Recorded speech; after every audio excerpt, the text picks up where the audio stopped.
Саламатсыздар ме? Бүгін міне бау-бақшадан жаңа жиналған қиярды дизайн деп жатырмын.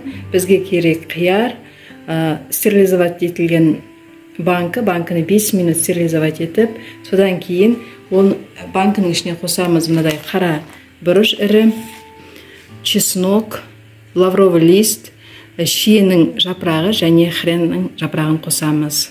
Енді банкыны дызауды бастадық. Аз ғана бұрыш салдым. Одан кейін бар жуылып тазартып тұрған чеснок,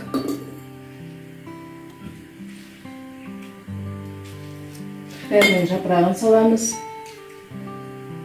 және де шиенің жапырағын,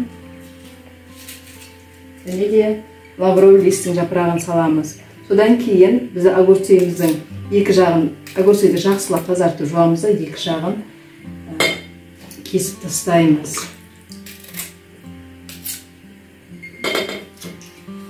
Содан кейін қайнап тұрған ыссы суды банкіге құямыз. Құйып 15 минуттай құямыз. Банкіге огурцейді жақсылап салып алдық та, енді үстіне қайнаған суды құямыз.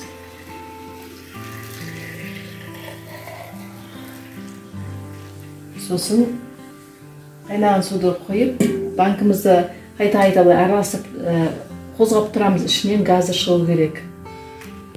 Енді біз жаңа суымызды әбден қайнаған суымызды қойдық. Енді осыны құйып аламыз да, қазір қайнатып, тұз салып, қайтадан құямыз. Енді біз суымызды құймас бұрын тұзымызды салып аламыз. Осындай 2 литр банкі болғандықтан біз осылай толтырмай тұз саламыз. Бұған шекер салуға да болады, шекерсізде тұзбен өзін тұздауға да болады. Суын құйып болғаннан кейін біз банкымыз атылып кетпеу үшін уксус қоямыз. Мына 70% уксусты, сосын бетін жабамыз. Банкымызды ары қарай жабамыз. Жақсылап банкымыз жабылды. Банкымыз жабылды. Енді осыны төңкеріп қоямыз.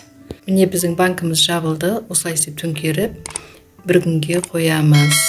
Менің каналыма тіркеліп, лайк басып, комментарий жазып кетіңіздер.